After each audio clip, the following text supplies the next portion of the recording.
Okay fine, so I try to cover adrenocortical hormones वाला chapter फटाफट जल्दी। So guys, सबसे पहले तो हमारे पास जो एड्रीनल ग्लैंड्स, वी नो हमारे पास 2 एड्रीनल ग्लैंड्स हैं। तो एड्रीनल ग्लैंड्स के अंदर ना, अगर हम उसकी फर्दर उसका देखें, सो उसके अंदर हमारे पास ज़ोना ग्लोमेरुलोसा होता है। सो इसे याद करो GFR, so glomerulosa, fasciculata and reticularis. जो हमारे पास ज़ोना ग्लोमेरुलोसा होता है, व्हाट इट डज़ इज़ कि वो हमारे पास एल्डोस्टेरॉन सीक्रेट करता है, और इसकी जो होती है एक्टिवेशन वो कंट्रोल होती है बाय एंजियोटेंसिन एंड पोटेशियमाइंस। और जो ज़ोना फेसिकुलाटा और ज़ोना रेटिकुलरिस होते हैं, ये बेसिकली आपके ग्लूकोकॉर्टिकॉइड्स को रिलीज़ करते हैं, और zona glomerulosa mineralocorticoids which is aldosterone.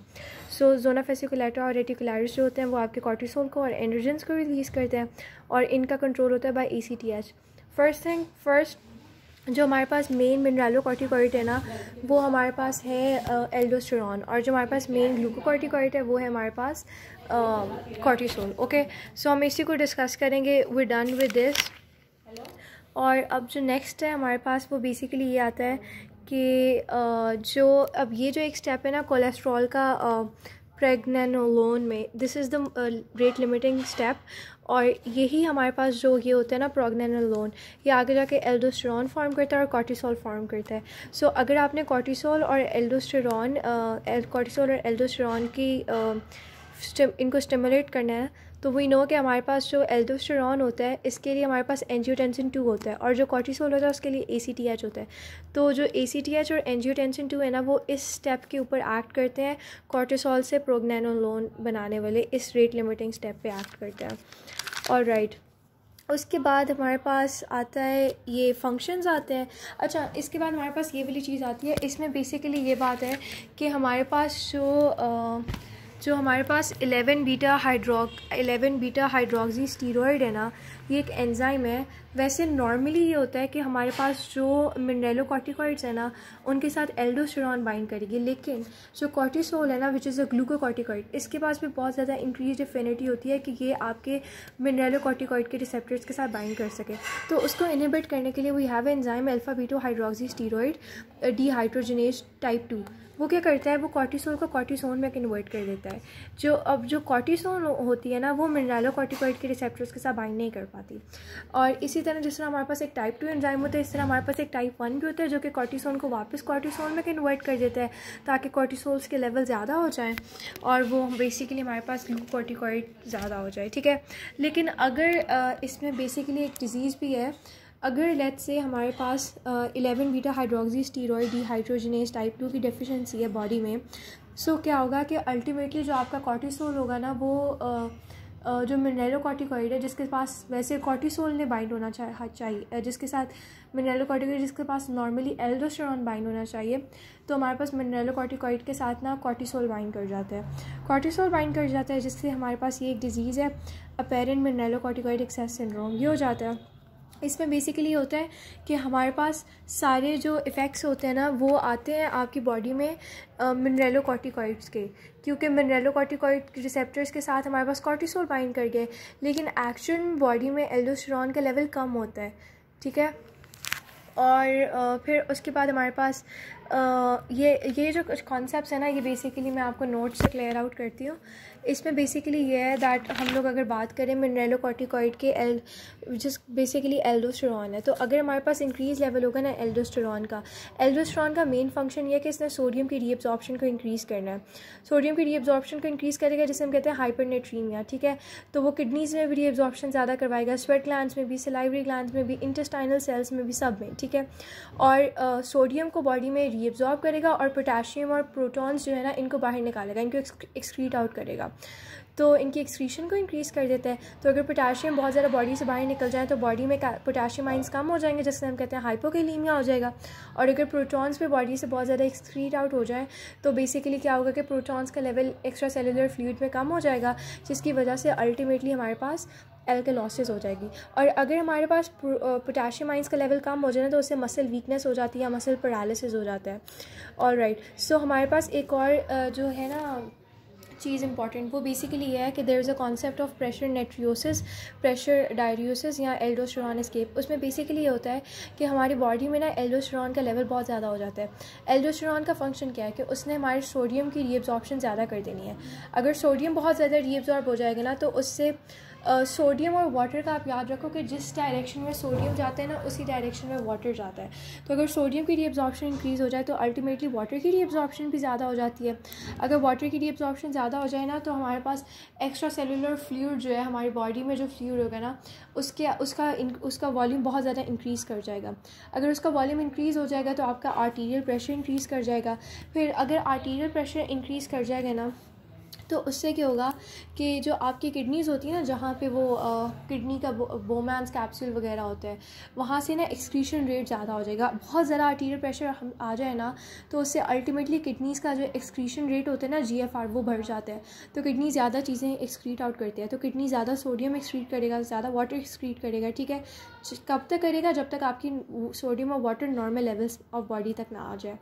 लेकिन इससे जो डिसएडवांटेज होता है तो इस चीज़ को हम कहते हैं एल्डोस्टेरोन एस्केप, कि इवन तो हमारी बॉडी में सोडियम और एल्डोस्टेरोन लेवल ज़्यादा हुआ था but ultimately kidney excrete out कर देती है, जिसकी वजह से ये प्रेशर नेट्रियोसिस और प्रेशर डायरियोसिस के थ्रू आपकी बॉडी में सोडियम और वाटर के लेवल्स दोबारा नॉर्मल हो जाते हैं। लेकिन इसका जो हमारे पास प्रॉब्लमेटिक होता है वो बेसिकली होता है कि इवन तो आपके पास ये हो जाता है लेकिन आपकी बॉडी में आर्टीरियल प्रेशर जो है वो ज़्यादा रहता है, जिसे हम कहते हैं हाइपरटेंशन हो जाती है। ठीक है, सो अब ये हो गया हमारे पास एल्डोस्टेरोन के अगर इंक्रीज़ लेवल्स हों। But on the other side अगर हमारे पास एल्डोस्टेरोन के डिक्रीज़ लेवल्स हों तो उसने सोडियम की रीअब्जॉर्प्शन कम कर देनी है, सोडियम बॉडी में कम हो जाएगी, जिसकी वजह से हाइपोनेट्रीमिया हो जाएगा। और उसने बेसिकली पोटाशियम और प्रोटॉन्स की एक्सक्रीशन का रेट भी कम कर देना है, यानी पोटाशियम और प्रोटॉन्स बॉडी में रहेंगे। ठीक है, अगर वो बॉडी में रहेंगे तो पोटाशियम अगर ज़्यादा होगा तो हाइपरकैलेमिया हो जाएगा, प्रोटॉन ज़्यादा होंगे तो एसिडोसिस हो जाएगा। और फिर इससे ये cardiac toxicity, weakness of the heart, arrhythmia और बेसिकली आपकी ये हार्ट डिसफंक्शंस हो जाते हैं। ठीक है, तो बेसिकली अब अगर एल्डोस्टेरोन का बॉडी में कम हो गया ना तो सोडियम की रीअब्जॉर्प्शन कम होगी, सोडियम की एक्सक्रीशन जो होगी वो ज़्यादा हो जाएगी। अगर सोडियम की एक्सक्रीशन ज़्यादा हो रही है इसका मतलब वाटर की रीअब्जॉर्प्शन भी कम होगी। अगर वाटर की रीअब्जॉर्प्शन कम हो रही तो एक्स्ट्रा सेलुलर फ्लूइड में वॉल्यूम कम हो जाएगा, जिसकी वजह से अल्टीमेटली आर्टीरियल प्रेशर भी कम हो जाएगा। लेकिन अगर द थिंग इज़ कि अगर आर्टीरियल प्रेशर कम हो जाए ना तो देयर इज़ अ सिस्टम जो कि बेसिकली फटाफट से फ़ौरन से ADH इंक्रीज़ कर देता है सीक्रीशन। अगर ADH ज़्यादा हो जाए तो वाटर की रीअब्जॉर्प्शन हो जाती है। लेकिन अब इसमें यह है कि हमारे पास जो एल्डोस्टेरोन के कम लेवल्स में ना आपका हाइपोटेंशन हो जाएगी क्योंकि आर्टीरियल प्रेशर कम है, हाइपोवोलीमिया हो जाएगी क्योंकि एक्स्ट्रा सेलुलर फ्लूइड में वॉल्यूम कम है, और फिर जिससे अल्टीमेटली सर्कुलेटरी शॉक या डेथ वगैरह हो सकती है। ठीक है, अब नेक्स्ट हम लोगों ने basically we've covered this page aldosterone escape वाला, ये आपके फंक्शंस हैं, ये भी हम लोगों ने आई गेस कवर कर लिया। हाँ, उसके बाद हमारे पास ये आता है, इसमें बेसिकली ये कि cellular mechanism of aldosterone action. इसमें यह है कि जो हमारे पास एल्डोस्टेरोन होता है ना वो ऐसे करता है कि वो डायरेक्टली स्ट्रेट अवे चले जाता है इन द सेल्स। ठीक है, वो बाइंड करता है अपने मिनरेलोकॉर्टिकॉइड रिसेप्टर प्रोटीन के साथ, और इसमें आपने 11 बीटा, इसकी तो मैंने बात ऑलरेडी कर दी है। फिर उसके बाद वो डिफ्यूज़ करता है स्ट्रेट अवे न्यूक्लियस में, mRNA की प्रोडक्शन करवाता है, और फिर उसके बाद आपकी ये ट्रांसलेशन करवाता है, प्रोटीन की फॉर्मेशन ज़्यादा करवाता है। ठीक है, उसके बाद ये हमारे पास how it acts is this कि ये आपकी ना सोडियम पोटाशियम ATPase पम्प जो है ना इसका ये ज़्यादा फॉर्मेशन करवाता है। ठीक है, इन एंजाइम्स के जो सोडियम पोटाशियम ATPase पम्प को बनाते हैं। और हमारे पास एक और चैनल के नंबर्स जो हमारे पास सोडियम और पोटाशियम चैनल्स जो होते हैं ना ऑन दी ल्यूमिनल साइड, इनकी भी इनका नंबर इंक्रीज़ करता है। और जो इनएक्टिव चैनल्स होते हैं ना जो इनसाइड द ट्यूबुलर ल्यूमेन होती हैं, इनकी ट्रांसलोकेशन करवा देता है कि ये सेल मेम्ब्रेन के पास चले जाएँ।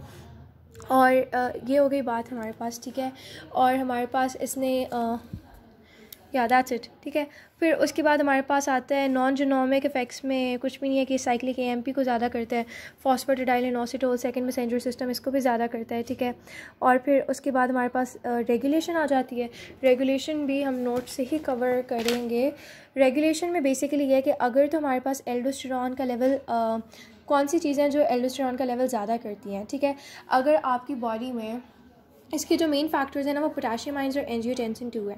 जो अगर पोटाशियम आइंस हमारी बॉडी में, हमें पता है जो हमारे पास एल्डोस्टेरोन होता है इसने पोटाशियम आइंस का लेवल कम करना है। तो अगर हमारी बॉडी में पोटाशियम आइंस ज़्यादा होंगे तो अल्टीमेटली एल्डोस्टेरॉन सिक्रीट हो जाएगा ताकि वो पोटेशियम आयंस को कम कर सके, ठीक है। और हमें पता है कि ये एंजियोटेंसिन 2 जो है ना वो इसे कंट्रोल करती है। अगर एंजियोटेंसिन 2 ज़्यादा होगी तो एल्डोस्टेरॉन का लेवल इंक्रीज़ कर जाएगा। और नेक्स्ट वी नो कि जो हमारे पास बेसिकली होते हैं ना सोडियम आइंस, इनकी ये रीअब्जॉर्प्शन करवाते हैं। तो अगर बॉडी में सोडियम आइंस कम होंगे तो इसका लेवल इंक्रीज़ कर जाएगा एल्डोस्टेरॉन का। And then there is another factor जो कि हमारे पास होता है एट्रियल नेट्रीयूरेटिक पेप्टाइड। अगर ये बॉडी में कम होगा ना तो एल्डोस्टेरॉन की सिक्रीशन ज़्यादा होगी, और अगर ANP ज़्यादा होगा तो एल्डोस्टेरॉन कम सिक्रीट होगा।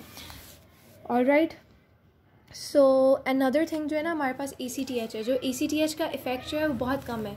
ACTH का हम कहते हैं परमिसिव इफ़ेक्ट है। ACTH का होना इज़ वेरी इंपॉर्टेंट कि उससे एल्डोस्टेरॉन की सिक्रीशन ज़्यादा हो, ठीक है। और ACTH अगर ज़्यादा होगा तो अल्टीमेटली एल्डोस्टेरॉन की सिक्रीशन होगी, ठीक है। इसका परमिशन वाला रोल है। और अगर एल्डोस्टेरॉन ज़्यादा होगा तो एंजियोटेंसिन 2 ज़्यादा होगी तो एल्डोस्टेरॉन का लेवल ज़्यादा होगा। ACTH का परमिसिव रोल है। वो डन मिनरलोकॉर्टिकॉइड से। अब नेक्स्ट मैं ग्लूकोकॉर्टिकॉइड एक्सप्लेन कर दूँगी क्विकली, ठीक है। सो ग्लूकोकॉर्टिकॉइड्स जो है ना इसमें भी बेसिकली जो ग्लूकोकॉर्टिकॉइड्स में हमारे पास जो मेन आता है ना वो आपके पास कॉर्टिसोल होता है। इसने ये करना है कि इसका मेन फंक्शन ये होगा कि इसने ब्लड प्लाज्मा में और लिवर में ना ग्लूकोज का लेवल इंक्रीज़ करना है। और वो कैसे इंक्रीज़ करेगा? ग्लूकोनियोजेनेसिस को प्रमोट करेगा ताकि अमीनो एसिड जो है वो ग्लूकोज में कन्वर्ट हो जाए।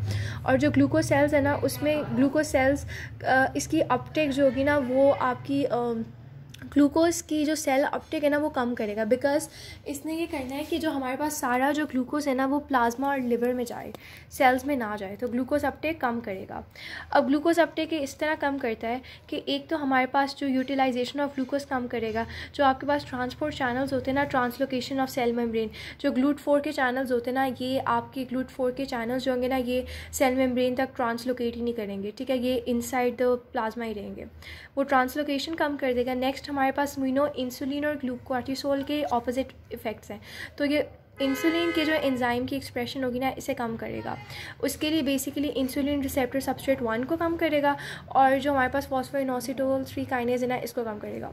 और फिर जो ग्लाइकोलिसिस है जिसमें प्रोडक्शन ऑफ ग्लूकोज होती है इसने इसको भी कम करना है ताकि सेल्स में बेसिकली प्रोडक्शन ऑफ ग्लूकोज ना हो। तो उसको कम करने के लिए वो क्या करवाएगा कि वो ऑक्सीडेशन जो NADH होता है ना उसको वो NADH की फॉर्म में रखेगा, उसको NAD+ की फॉर्म में नहीं रखेगा। बिकॉज वी नो कि glycolysis in order to for glycolysis to take place we need it in NAD+ form, तो वो NAD+ के फॉर्म में नहीं होने देगा, ठीक है। तो ये आपके मेन है। एक आपने ट्रांसपोर्ट चैनल्स का करना है, एक इंसुलिन पे इफेक्ट देखना है और ये ग्लाइकोलिसिस को कम करना है। ऑलराइट, उसके बाद हमारे पास बेसिकली ये होता है कि there is a concept of adrenal diabetes.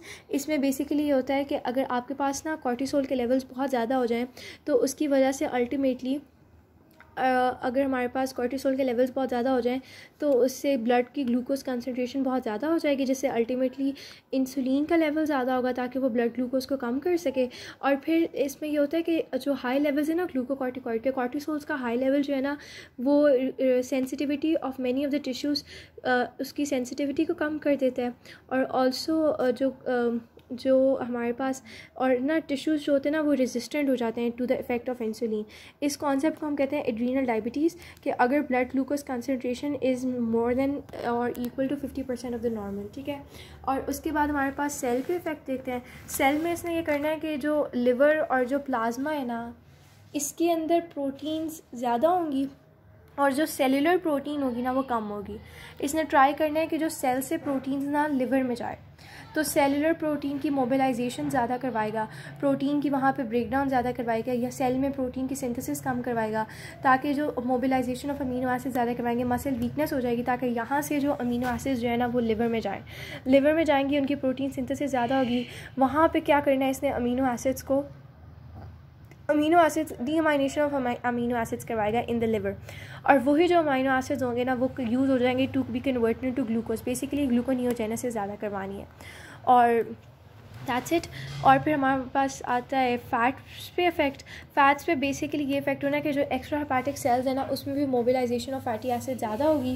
Basically वहाँ पे भी सारी जो फ़ैट्स होंगे वो ब्रेक डाउन हो जाएंगे इनटू फैटी एसिड्स, और जो आपके पास ये होता है कि कॉर्टिसोल का लेवल ज़्यादा होगा, सो सेल्स में जो ग्लूकोज सेल्स है ना वो कम हो जाएगा, ठीक है। और क्योंकि हमारे पास ना एक चीज़ होती है अल्फ़ा ग्लिसरोफॉस्फेट, ये ना it is form from the glucose. ये ग्लूकोज जो होती है ना ये अल्फ़ा ग्लिसरोफॉस्फेट की प्रोडक्शन करती है। तो अगर हमारे पास ग्लूकोज कम होगी तो अल्फ़ा ग्लिसरोफॉस्फेट कम होगा, जिसकी वजह से टैग की मेंटेनेंस कम होगी, और अल्टीमेटली ये होगा कि जो सेल्स होंगे ना they would release fatty acids. ये कॉन्सेप्ट है कि फैटी एसिड्स का रिलीज़ जो होता है ना वो कैसे होता है। फिर उसके बाद हमारे पास इवन दो अगर कॉर्टिसोल के लेवल्स बहुत ज़्यादा होंगे ना तो इससे ना ओबेसिटी हो जाती है, और जो फ़ैट होते हैं ना वो बेसिकली आपके इधर चेस्ट में और फेस वाले एरियाज़ में ज़्यादा होते हैं, तो हम इसे कहते हैं मून फेस। और जो नेक्स्ट फंक्शन है ग्लूकोकॉर्टिकॉइड्स की, ये आपके स्ट्रेस को कम करता है, इन्फ्लेमेशन को कम करता है, ठीक है। और फिर हमारे पास ये production of red blood cells को ज़्यादा करता है, पॉलीसाइथीमिया हो जाता है। अब ये है कि अगर हमारे पास ना स्ट्रेस के लेवल्स को कम करता है, ठीक है। और फिर हमारे पास एक और पॉइंट ये है कि इन्फ्लेमेशन वाला, सो इन्फ्लेमेशन को कम इस तरह करता है कि इसमें ना आपने बेसिकली फ़र्स्ट कॉन्सेप्ट आता है कि इन्फ्लेमेशन होती कैसे है। इन्फ्लेमेशन होती इस तरह है कि there is a release of histamine, bradykinin, proteolytic enzymes और प्रोस्टाग्लैंडिन्स और ल्यूकोट्रीन्स जो है ना इन सब का रिलीज़ होता है। और फिर उसके बाद ये होता है कि ज़्यादा ब्लड फ्लो जाता है इन्फ्लेम्ड एरिया में, वहाँ पे इरिथमिया हो जाता है। फिर उसके बाद इन सारी चीज़ों की लीकेज होती है, ठीक है। और लीकेज और परमिएबिलिटी ज़्यादा हो जाती है, प्लाज्मा जो होता है वो लीक आउट करता है और वो कैपिलरीज़ में जाता है। और फिर उसके बाद क्लॉटिंग होती है टिश्यू फ्लूइड्स की, और फिर ल्यूकोसाइट्स का लेवल ज़्यादा होता है, और in growth of fibrous tissues, और इससे बेसिकली फिर बाद में वो हीलिंग प्रोसेस भी होता है। लेकिन जो हमारे पास कॉर्टिसोल है ना, what it does is this के it blocks the early stages of inflammation, और वो हीलिंग प्रोसेस को ज़्यादा करता है। अब वो कैसे करता है कि एक हमारे पास ना इन्फ्लेमेशन में ये क्या करता है, ये ना लाइजोसोमल मेम्ब्रेन जो है ना इनकी स्टेबिलिटी करवाता है, जिससे ये होता है कि जो आपकी प्रोटीओलाइटिक एंजाइम्स होते हैं ना वो कम रिलीज़ होते हैं, जिसकी वजह से लाइजोसोमल एक्टिविटी रिड्यूस हो जाती है, और वो डाइजेस्टिव एंजाइम्स जो होते हैं ना वो डाइजेशन नहीं कैरी आउट कर सकते, तो लाइजोसोमल एक्टिविटी कम हो जाती है। सेकेंडली ये करता है कि आपकी सेलुलर कैपिलरी की जो परमिएबिलिटी है उसको कम कर देता है, ठीक है। और ताकि लॉस ऑफ प्लाज्मा जो है ना वो भी कम हो जाए, कम लॉस ऑफ प्लाज्मा, ओके। और फिर हमारे पास वेज़ोडाइलेशन कम करता है, वो बेसिकली इस तरह करता है कि प्रोस्टाग्लैंडिन्स की सीक्रेशन कम कर देता है, ल्यूकोट्राइन्स की सीक्रेशन कम कर देता है, एंड देन इम्यून सिस्टम को वीकन कर देता है। It suppresses your immune system, जिसकी वजह से आपकी लिम्फोसाइट रिप्रोडक्शन बेसिकली कम होती है, और वाइट ब्लड सेल्स की फॉर्मेशन कम होती है, जिसकी वजह से इम्यून सिस्टम जो होता है वो सप्रेस हो जाता है। फिर अटेनुएट्स फीवर नहीं होने देता बॉडी में। वो कैसे नहीं होने देता, क्योंकि इंटरल्यूकिन 1 जो होते हैं ना उसकी रिलीज़ कम कर देता है। और नेक्स्ट हमारे पास ये है कि ये बेसिकली जो आपकी सारी जो चीज़ें जो हमने कहा था कि ग्लूकोज जो है वो आपकी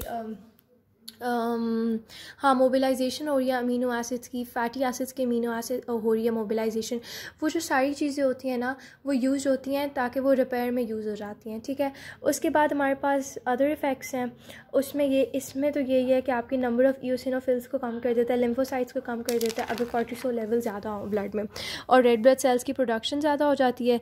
एंड देन हमारे पास ये है कि cellular mechanism of cortisol action, इसमें एक आरएनए रिस्पॉन्स, इसको मिस करवाओ। उसके बाद हमारे पास ये आती है एएमई की, मैंने ऑलरेडी बात बता दी है, और ये सारा ऑलरेडी डिस्कस हो चुका है। फिर इसकी रेगुलेशन आ जाती है, लेट मी सी, अगर मैंने रेगुलेशन के नोट्स नहीं बनाए, अच्छा तो रेगुलेशन ये है कि इसके लिए आपके पास ACTH होता है जो कि जोना फेसिकुलाटा और जोना रेटिकुलरिस जो होती हैं लेयर्स आपकी एड्रीनल ग्लैंड की, वो प्रोड्यूस करती हैं। और फिर इसकी इसका बेसिकली इस तरह होता है कि हाइपोथैलेमस में हमारे पास पैरावेंट्रिकुलर न्यूक्लियस होता है, जो पैरावेंट्रिकुलर न्यूक्लियस होता है ना वो रिलीज़ करता है CRF को, कॉर्टिकोट्रोफिन रिलीजिंग फैक्टर। ओके, सो हमारे पास जो पैरावेंट्रिकुलर न्यूक्लियस होता है ना वो क्या करता है, वो हमारे पास पैरावेंट्रिकुलर न्यूक्लियस रिलीज़ करता है CRF is corticotrophin releasing factor। CRF hypophyseal portal system के थ्रू एंटीरियर पिट्यूटरी ग्लैंड में जाता है जो कि cyclic AMP second messenger system जो है वो एक्टिवेट करता है। जो CRF होता है वो अल्टीमेटली आपके एंटीरियर पिट्यूटरी ग्लैंड से ACTH रिलीज़ करता है। ACTH दैन एड्रीनल कॉर्टेक्स में जाता है और वो ACTH जो होता है ना वो भी साइक्लिक AMP के थ्रू आपके एड्रीनल कॉर्टेक्स की जोना फेसिकुलेटर और जोना रेटिकुलरिस पे एक्ट करता है और वो कॉर्टिसोल रिलीज़ करता है। और फिर अल्टीमेटली जो कॉर्टिसोल होता है ना, अगर इसके लेवल्स बहुत ज़्यादा हो जाएँ तो वो आपके पेरावेंट्रिकुलर न्यूक्लियस की हाइपोथैलेमस को इनहिबिट कर देंगे, एंटीरियर पिट्यूटरी ग्लैंड को इनहिबिट कर देंगे। अलबत्ता इन दोनों सिस्टम्स में CRF से ACTH बनना इज़ थ्रू साइक्लिक AMP और ACTH से कॉर्टिसोल बनना in the adrenal cortex is also through the cyclic AMP second messenger system. और जो हमारे पास नेक्स्ट बात होती है ना वो ये है कि नेगेटिव फीडबैक होता है, उससे CRF इनहिबिट हो जाता है, ACTH इनहिबिट हो जाएगा, CRF इनहिबिट हो जाएगा। ये हाइपोथैलेमस CRF नहीं बनाएगा और जो एंटीरियर पिट्यूटरी है वो ACTH नहीं बनाएगा अगर नेगेटिव फीडबैक है। लेकिन अगर हमारे पास नेगेटिव फीडबैक भी एक्टिवेटेड है और स्ट्रेस भी है, ठीक है, तो अल्टीमेटली ना क्योंकि नेगेटिव फीडबैक कहेगा कॉर्टिसोल का लेवल कम करो और आप स्ट्रेस कंडीशंस में हो, आपकी बॉडी में कॉर्टिसोल ऑलरेडी बहुत ज़्यादा है। लेकिन जो नेगेटिव फीडबैक होगा ना वो ये कहेगा कॉर्टिसोल कम करो, लेकिन जो स्ट्रेस होगा वो कहेगा कॉर्टिसोल इंक्रीज़ करो। तो जो हमारे पास कॉर्टिसोल की प्रोडक्शन होती है वो अल्टीमेटली स्ट्रेस वाली बात को ज़्यादा इंपॉर्टेंस देती है और कॉर्टिसोल की प्रोडक्शन ज़्यादा ही होती रहेगी। फिर यह कि हमारे पास जो ग्लूकोकॉर्टिकॉइड की सिक्रीशन का oh my God 20 minute long, अच्छा इसकी सिक्रीशन का हमारे पास ये सर्केडियन रिदम होता है कि मॉर्निंग में कॉर्टिसोल ज़्यादा होता है और नाइट वगैरह में कॉर्टिसोल कम होता है। और इस पे कुछ भी बात नहीं है, इसमें सिर्फ ये बात है कि जो हमारे पास PC1 होता है ना, जो चीज़ हमारी प्रो ओमियो मेलानो कॉटिन होता है ना वो ACTH भी बनाता है, MSH भी बनाता है जो कि मेलानिन बनाता है। और जो हमारे पास ACTH से मेलानिन ये बनना ना, ACTH से कॉर्टिसोल बनना वो PC1 के थ्रू होता है। 1 वाला जो है वो ACTH से कॉर्टिसोल बनाता है और जो PC2 होता है वो MSH बनाता है। उसके बाद हमारे पास ये आता है, इसमें बेसिकली ये है कि जो आपके एड्रीनल एंड्रोजेंस होते हैं वो बेसिकली मेल सेक्स हार्मोन्स बनाते हैं और वो ज़्यादा आपकी मेल सेक्स ऑर्गन्स की स्टिमुलेशन करवाते हैं, ग्रोथ ऑफ प्यूबिक हेयर और एक्सिलरी हेयर फीमेल में करवा देते हैं और वो इनके वही इफेक्ट्स होते हैं जो बेसिकली टेस्टोस्टेरोन के होते हैं। फिर हमारे पास ये आता है एडिसन डिजीज़, जो A से एडिसन डिजीज़, A से Addison, A is a small letter, तो इसमें आपकी हाइपो एड्रीनलिज्म होगी यानी कॉर्टिसोल के लेवल्स भी कम होंगे और एल्डोस्टेरोन के लेवल्स भी कम होंगे। लेकिन C फॉर कुशिंग जो कि ज़्यादा लेवल है उसमें ये होगा कि हमारे पास ज़्यादा होगा तो हाइपर एड्रीनलिज्म होगा जिससे कॉर्टिसोल के लेवल्स भी ज़्यादा होंगे और एल्डोस्टेरोन के लेवल्स भी ज़्यादा होंगे। जो हमारे पास प्राइमरी होता है ना 1 डिग्री एडिसन वाला, उसमें ये होता है कि एड्रीनल ग्लैंड डिसफंक्शन होता है। एड्रीनल ग्लैंड में कोई भी मसला हो सकता है, उसकी एट्रोफी हो सकती है, उसकी इंजरी हो सकती है, auto immune 80% of the cases में ऑटो इम्यूनिटी होती है कि आपकी बॉडी के अपनी जो सेल्स होते हैं ना वही एड्रीनल कॉर्टेक्स को ईट अवे कर जाते हैं। लेकिन अब इससे ये होता है कि एड्रीनल ग्लैंड में मसला होता है ना, तो उससे ये होता है कि अल्टीमेटली आपके ना एल्डोस्टेरोन का लेवल वो कम प्रोड्यूस करते हैं, कॉर्टिसोल्स का लेवल कम प्रोड्यूस करते हैं। लेकिन हमारे जब एल्डोस्टेरोन कॉर्टिसोल कम प्रोड्यूस हो रहे हैं ना तो वो सिग्नल्स आएंगे एंटीरियर पिट्यूटरी में। इसमें हमारे पास एंटीरियर पिट्यूटरी तो प्रॉपर्ली फंक्शन कर रहा है प्राइमरी में, तो एंटीरियर पिट्यूटरी से वो ACTH बढ़ा देंगे। अगर ACTH बढ़ जाएगा तो ACTH से अगर कॉर्टिसोल तो बन नहीं रहा तो वही जो ACTH होगा ना वो यूज़ हो जाएगा MSH की फॉर्मेशन में, तो वो इसमें डार्क कलर भी आ जाएगा। और जो सेकेंडरी होता है ना एडिसन्स डिजीज़, और जो प्राइमरी वाला सिर्फ उसे हम एडिसन डिजीज़ कहते हैं, जो सेकेंडरी वाला उसे हम कहेंगे सेकेंडरी हाइपो एड्रीनलिज्म, ठीक है। उसमें ये होता है कि आपका एड्रीनल ग्लैंड सही फंक्शन कर रहा होता है लेकिन जो पिट्यूटरी ग्लैंड होता है उसमें कोई प्रॉब्लम होती है तो वो ACTH की सिक्रीशन कम कर देता है, अल्टीमेटली एल्डोस्टेरोन कम प्रोड्यूस होता है, कॉर्टिसोल कम प्रोड्यूस होता है। इसमें आपने बस यही देखना है कि अगर मिनरलोकॉर्टिकॉइड की डेफिशिएंसी हो जाए विच इज़ के एल्डोस्टेरोन की डेफिशिएंसी हो जाए, सोडियम रीअब्जॉर्प्शन कम होगी, वाटर रीअब्जॉर्प्शन कम होगी, पोटेशियम की एक्सक्रीशन बॉडी में सोडियम बॉडी में आपके पास कम हो जाएगा, वाटर भी आपकी बॉडी में कम हो जाएगा, पोटेशियम की एक्सक्रीशन ज़्यादा नहीं हो पाएगी यानी पोटेशियम बॉडी में बिल्डअप हो जाएगा और प्रोटॉन्स भी बॉडी से बाहर नहीं हम निकाल पाएंगे तो प्रोटॉन्स बॉडी में बिल्डअप हो जाएंगे जिससे एसिडोसिस हो जाएगा और रेड ब्लड सेल्स जो होंगे वो ज़्यादा हो जाएंगे और आपकी बॉडी में ये प्लाज्मा वॉल्यूम जो होगा वो कम हो जाएगा, आर्टीरियल प्रेशर डिक्रीज़ कर जाएगा, शॉक हो जाएगा। ग्लूकोकॉर्टिकॉइड की डेफिशिएंसी हो जो कि बेसिकली कॉर्टिसोल है, तो कॉर्टिसोल ने क्या करना है, इसने ब्लड ग्लूकोज कम कर देना, तो वो सारी चीज़ों की जैसे ब्लड ग्लूकोज कम होगा, mobilisation of protein proteins and fats कम हो जाएगी, स्लगिशनेस हो जाएगी एंड या और स्ट्रेस और इन्फ्लेमेशन में काफ़ी मसला होगा, ठीक है। तो स्ट्रेस में भी रिलीज़ नहीं होगा और बहुत ज़्यादा डिवास्टेटिंग इफेक्ट्स होंगे अगर स्ट्रेस में कोई बंदा चले गया है, और इन्फ्लेमेशन में आपकी वो स्लो होगी रिकवरी, ठीक है, हीलिंग प्रोसेस स्लो हो जाएगा। मेलानिन की बात मैंने ऑलरेडी कर दी है। ट्रीटमेंट यही है कि आप इनको इंजेक्ट कर दो मिनरलोकॉर्टिकॉइड और ग्लूकोकॉर्टिकॉइड्स। फिर एड्रीनल क्राइसिस बेसिकली होता है कि एड्रीनल क्राइसिस जिसके अगर वो बंदा स्ट्रेस की कंडीशंस में है और उसके पास कॉर्टिसोल के लेवल्स कम है तो बहुत डिवास्टेटिंग इफेक्ट्स हो जाएगा, ठीक है। तो it is like the need for the extra glucocorticoids when the person cannot make their own adrenal hormones और वो adrenal एडिसोनियन क्राइसिस हो जाएगा। नेक्स्ट हमारे पास हाइपर एड्रीनलिज्म है, कुशिंग सिंड्रोम है, कुशिंग डिजीज़ है। इसका अगर सिंपल से बात बताऊँ तो हाइपर एड्रीनलिज्म में ये होगा कि आपकी बॉडी में जो होगा एड्रीनल ग्लैंड्स की सीक्रेशन वो ज़्यादा हो जाएगी। वो ज़्यादा हो जाएगी, इसके लिए नोट्स देखते हैं। हाइपर एड्रीनलिज्म ये होगा, इसके दो हैं हमारे पास। एक है हमारे पास primary, I will change it. इसमें हाइपर एड्रीनलिज्म में हमारे पास दो हैं यार, ये क्लियर है ना? अच्छा, इसमें हमारे पास दो हैं, एक हमारे पास है प्राइमरी और एक है हमारे पास सेकेंडरी। जो प्राइमरी है ना उसमें हमारे पास आता है कुशिंग सिंड्रोम। सिंड्रोम प्राइमरी है, जहाँ प्राइमरी वाला फर्स्ट डिग्री वाला होता है ना, प्राइमरी वाला, और वो कुशिंग सिंड्रोम है, उसमें एड्रीनल ग्लैंड का मसला होता है, ठीक है। एड्रीनल ग्लैंड का कोई मसला होगा, एड्रीनल ट्यूमर हो सकता है, ये हो सकता है कि आपने बॉडी में ना ग्लूकोकॉर्टिकॉइड बहुत ज़्यादा एडमिनिस्टर कर दिया जिसकी वजह से अल्टीमेटली हमारा जो एड्रीनल ग्लैंड है ना वो डैमेज हो गया, तो उसने ACTH की प्रोडक्शन ज़्यादा कर दी। और जो सेकेंडरी वाला है ना उसमें कुशिंग डिजीज़ है। कुशिंग डिजीज़ में आपका एड्रीनल ग्लैंड इज़ बिल्कुल नॉर्मल, लेकिन it is a syndrome which is caused by your increased ACTH production from the pituitary tumour. तो पिट्यूटरी ट्यूमर होता है, हाइपोथैलेमस का ट्यूमर हो सकता है, कोई एक्टोपिक ACTH सिक्रीशन हो रही होती है। तो अब देयर इज़ अ टेस्ट जो हम करते हैं, डेक्सामेथासोन से टेस्ट कर लेते हैं। तो अगर हम लोग डेक्सामेथासोन की लो डोज दें और उससे ACTH आपकी बॉडी में कम हो जाए, इसका मतलब ये हुआ, डेक्सामेथासोन है क्या? डेक्सामेथासोन एक ग्लूकोकॉर्टिकॉइड है जो कि हमें पता है अगर हमारे पास एंटीरियर पिट्यूटरी ग्लैंड अगर हमारा नॉर्मल काम कर रहा होगा ना, तो डेक्सामेथासोन ने ये करना है कि उसे कहना है कि ओ माय गॉड, बॉडी में तो डेक्सामेथासोन है विच इज़ ग्लूकोकॉर्टिकॉइड, बॉडी में बहुत ज़्यादा ग्लूकोकॉर्टिकॉइड है। तो उसने एंटीरियर पिट्यूटरी ग्लैंड ने उसे कहना है कि आप ना कम प्रोडक्शन करो ऑफ दी ग्लूकोकॉर्टिकॉइड्स, यानी वो कॉर्टिसोल की प्रोडक्शन कम कर देगा, ACTH की प्रोडक्शन कम कर देगा।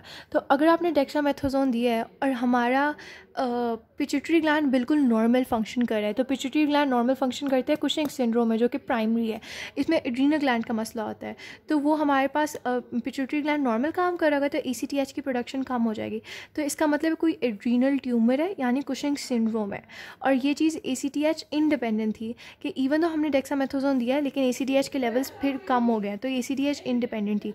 लेकिन अगर कोई चीज़ ACTH डिपेंडेंट होगी और ACTH के लेवल्स इंक्रीज रहे हैं लो डोज में, तो हम ये करते हैं, हम हाई डोज देते हैं। अगर हम हाई डोज दें और फिर ACTH का लेवल कम हो जाए ना, तो हम उसे कहते हैं कुशिंग डिजीज़। अगर हाई डोज से कम होगा तो कुशिंग डिजीज़ है, अगर लो डोज से ACTH कम होगा तो कुशिंग सिंड्रोम है। उसके बाद एक CRH टेस्ट करते हैं, अगर उसमें ये इतना इंपॉर्टेंट नहीं है, इसे मिस कराओ। फिर उसके बाद हमारे पास सिम्टम्स आ जाते हैं। सिम्टम्स में बेसिकली ये है कि ये ब्रेन शो किया, सेंट्रल नर्वस सिस्टम इरिटेबिलिटी हो जाती है, round and red and round moon face होता है, आपकी बफलो हम्प हो जाती है, पीछे शोल्डर पे बहुत ज़्यादा फैट पैड्स आ जाते हैं, और मसल की वीकनेस और फिटीक किस वजह से होती है कि जो हमारे पास कॉर्टिसोल के लेवल्स बहुत ज़्यादा है ना, तो प्रोटीन्स सारे ब्रेक डाउन हो जाएंगे सेल्स में, तो मसल फिटीक हो जाएगी, मसल वीकनेस हो जाएगी, ऑस्टियोपोरोसिस हो जाएगा, इन्फ्लेमेशन वाला काम नहीं हो रहा कॉर्टिसोल वाला, तो पुअर वुंड हीलिंग होगी, पर्पल स्ट्रेच मार्क्स होंगे और कार्डियक हाइपरट्रॉफी हो जाएगी, ठीक है। और हमारे पास बॉडी में ब्लड प्रेशर ज़्यादा हो जाएगा क्योंकि एल्डोस्टेरोन के लेवल ज़्यादा हैं, जिसकी वजह से वाटर भी ज़्यादा होगा, जिसकी वजह से ब्लड प्रेशर हो जाएगा क्योंकि आर्टीरियल प्रेशर ज़्यादा है, हाइपरटेंशन हो जाएगी, और ब्लड ग्लूकोज ज़्यादा है इस वजह से क्योंकि कॉर्टिसोल ज़्यादा है, तो जिससे डायबिटीज़ हो जाएगी, ठीक है। तो हमने कुशिंग सिंड्रोम, कुशिंग डिजीज़ कर लिया। इसका ट्रीटमेंट ये है कि आप अल्टीमेटली सर्जरी कर लो, ठीक है, और सर्जरी करवा लो या फिर आप इनहिबिटर दे दो ACTH के। फिर हमारे पास आता है प्राइमरी एल्डोस्टेरोनिज्म या कॉन सिंड्रोम। जो हमारे पास कॉन सिंड्रोम होता है ना, इसमें सिर्फ एल्डोस्टेरोन के लेवल ज़्यादा होते हैं वो इस वजह से होते हैं क्योंकि हमें पता है जो जोना ग्लोमेरुलोज है उसने एल्डोस्टेरोन बनाना है, तो एल्डोस्टेरोन के लेवल ज़्यादा होंगे तो सारे जो इफेक्ट्स होंगे ना वो सारे वो होंगे जो एल्डोस्टेरोन के ज़्यादा होंगे, यानी सोडियम की रीअब्जॉर्प्शन ज़्यादा हो जाएगी, ECF में वॉल्यूम ज़्यादा हो जाएगा, ब्लड वॉल्यूम ज़्यादा हो जाएगा, आर्टीरियल प्रेशर ज़्यादा हो जाएगा, हाइपरटेंशन हो जाएगी, पोटेशियम की सिक्रीशन कम हो जाएगी, पैरालिसिस हो जाएगा, प्रोटॉन्स ज़्यादा लीक आउट कर जाएंगे, अल्कलोसिस होगा, रेनिन एंजियोटेंसिन सिस्टम में रेनिन की कंसंट्रेशन कम हो जाएगी, क्योंकि बेसिकली ये होता है कि जो रेनिन होता है वो एंजियोटेंसिन बनाता है, एंजियोटेंसिन एल्डोस्टेरोन 2 बनाता है। अगर एल्डोस्टेरोन 2 के लेवल्स बहुत ज़्यादा है कॉन सिंड्रोम में तो वो रेनिन को इनहिबिट करेगा, तो रेनिन की कंसंट्रेशन कम हो जाएगी। एड्रीनोजेनिटल सिंड्रोम में भी होता है कि जो आपके पास एड्रीनल ग्लैंड्स जो एंड्रोजन्स होते हैं उनकी सिक्रीशन ज़्यादा होती है, तो सारी जो चीज़ें होती हैं वो यही होता है कि आपके पास ग्रोथ और क्लाइटोरिस से बेसिकली रिजेम्बलेंस ऑफ पीनस हो जाती है, और प्रीप्यूबर्टल मेल यही मेल सेक्स और सेक्सुअल ऑर्गन्स होते हैं ना वो ज़्यादा डेवलप कर जाते हैं। इसके टेस्ट में आप देखते हो कि अगर बॉडी में 17 कीटो स्टीरॉइड्स के लेवल ज़्यादा होंगे तो इसका मतलब ये है कि उसमें एंड्रोजेनिटल सिंड्रोम है। So guys that is it.